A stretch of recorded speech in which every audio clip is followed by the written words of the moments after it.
বর্তমানে নেপাল ও বাংলাদেশ দুই দেশই জাতিসংঘ, ডব্লিউটিও, সার্ক ও বিবিআইএন এর সদস্য। নেপাল ও বাংলাদেশ উভয় দেশই এলডিসি থেকে বের হওয়ার পথে রয়েছে। নেপাল সরকার সুখী নেপাল, সমৃদ্ধ নেপাল কর্মসূচি হাতে নিয়েছে। অন্যদিকে বাংলাদেশ সরকারও রূপকল্প 2021 ও 2041 হাতে নিয়েছে। ফলে দুই দেশের মধ্যে সম্পর্ক বিস্তারের সুদূর সম্ভাবনার দুয়ার সামনে। 2019 সালে বাংলাদেশ থেকে হিমালয় কন্যা নেপালে পর্যটক গেছে 40,000। বর্তমানে 4 থেকে 5,000 নেপালি শিক্ষার্থী বাংলাদেশের মেডিকেল কলেজ ও বিশ্ববিদ্যালয়ে পড়ছে। নেপালে কর্মক্ষেত্রে যোগ দিয়ে এইসব ডাক্তাররা প্রেসক্রিপশনে লিখছেন বাংলাদেশি কোম্পানির ঔষধ। ফলে বাংলাদেশের ওষুধের ভালো একটা বাজার তৈরি হয়েছে নেপালে। বর্তমানে 8টি কোম্পানি নেপালে ওষুধ রপ্তানি করে। দুঃখজনকভাবে দক্ষিণ এশিয়ার দেশগুলোর মধ্যে কাঙ্ক্ষিত 7টা চুক্তি না হওয়ায় দক্ষিণ এশিয়ার বাণিজ্যের সম্ভাবনা নানাভাবেই ক্ষতিগ্রস্ত হচ্ছে। তবে দেশগুলো দ্বিপাক্ষিক মুক্ত বাণিজ্য চুক্তিতে যাচ্ছে।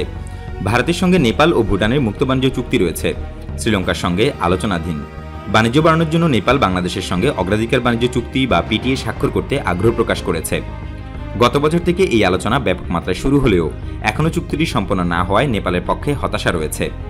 নেপালের কাঠমান্ডু পোস্টে এই নিয়ে কয়েকবার প্রতিবেদনও প্রকাশ করেছে। বর্তমানে নেপালিরা বাংলাদেশে রপ্তানি করতে চাইলে টোটাল চার্জ 130 থেকে 135% করে পড়ছে। ফলে বাংলাদেশি পণ্য বাড়িয়ে নেপালি ব্যবসায়ীরা লাভবান হতে পারছে না। নেপাল কাছের দেশ হওয়ায় দেশটি থেকে আমরা সহজেই সবজি, ফল, হার্বাল ও মশলা আমদানি করতে পারি। অন্যদিকে নেপালের বাজারে বাংলাদেশের প্রবেশ শুধু সম্ভাবনার। নেপাল 90% পণ্যের ক্ষেত্রে আমদানি নির্ভর। নেপাল 2,90,00,000 জনসংখ্যার ও $30 বিলিয়ন অর্থনীতির দেশ। অনেকে মনে করেন নেপালের মানুষের ক্রয় ক্ষমতা কম, কিন্তু নেপালিরা বেশ শৌখিন জাতি। ফলে বাংলাদেশের ইলেকট্রনিক্স পণ্য, সিরামিক পণ্য, গার্মেন্টস, ফার্নিচার ও দেশীয় পোশাক ব্র্যান্ডের ভালো বাজার হতে পারে নেপাল। ইতিমধ্যে বাংলাদেশ সেই পথে বহুদূর এগিয়েছে। 2019-এর বাংলাদেশ নেপালে $5.29 বিলিয়ন রপ্তানি করেছে, আর নেপাল রপ্তানি করেছে $954 মিলিয়ন। কাঙ্ক্ষিত পিটিএ চুক্তি সম্পন্ন হলে দুই দেশের বাণিজ্যে বড় দিগন্ত সূচিত হবে। ভুটানের সঙ্গে পিটিএ চুক্তি স্বাক্ষরিত হওয়ার পর ভুটান বাংলাদেশের সঙ্গে বাণিজ্যের সম্পর্ক দ্বিগুণ হয়েছে। কাঠমান্ডু পোস্ট সে দেশের পররাষ্ট্র মন্ত্রণালয়ের উদ্ধৃতি দিয়ে বলেছে, নেপাল ইতিমধ্যে পিটিএ নিয়ে তাদের খসড়া পাঠিয়েছে, এখন তারা বাংলাদেশে সারার জন্য অপেক্ষা করছে। অনেকেই মনে করেন নেপালে পণ্য পাঠানো অনেক কঠিন কাজ, কিন্তু বাংলা বান্দার নেপাল ওয়্যারহাউসে পণ্য দিয়ে আসলেই তা নেপালে পৌঁছে যায়। মাঝে ভারত চেকও করে না। ফলে নেপালে বাংলাদেশি পণ্যের বাজার শুধু সম্ভাবনাময়। তবে বেসরকারি খাতকে উৎসাহিত করতে হবে। বর্তমানে রাজনৈতিক অর্থনীতি নিয়ে সারা বিশ্বব্যাপী সরগোল। ফলে মধ্যসারির দেশসমূহ উন্নত ও প্রভাবশালী দেশের বিনিয়োগ নিয়ে সতর্ক থাকছে। সেক্ষেত্রে বাংলাদেশের বিনিয়োগকে সাদরে গ্রহণ করবে নেপালিরা। দুই দেশের মধ্যে সম্পর্কের আরেক দিগন্ত উন্মোচন করতে পারে বিদ্যুৎ আমদানি। প্রাকৃতিকভাবে নেপাল প্রায় 42,000 মেগাওয়াট জলবিদ্যুৎ রপ্তানি করার সক্ষমতা রাখে। দ্রুত শিল্প বর্ধনশীল বাংলাদেশ সেই বিদ্যুৎ আমদানি করতে পারে। ইতিমধ্যে ভারতের পক্ষে এই বিষয়ে ইতিবাচক সাড়া দেওয়া হয়েছে। দুই দেশ মাত্র 22 কিলোমিটার দূরে, আর বাংলাবান্ধা থেকে নেপালের কাকরভিটা পর্যন্ত সড়ক পথের দূরত্ব 39 কিলোমিটার, অনেকটা ঢাকার সঙ্গে কোনো শহরতলির দূরত্বের মতো। তবে রেলপথের সম্ভাবনা যোগাচ্ছে। বাংলাদেশের চাঁপাইনবাবগঞ্জ জেলার রোহনপুর থেকে ভারতের সিঙ্গাবাদ হয়ে যে রেল সংযোগ ভারতে ঢুকেছে, তাইতেই যুক্ত হতে চাচ্ছে নেপাল। এই রেলপথে কাঠমান্ডুর দূরত্ব প্রায় 217 কিলোমিটার।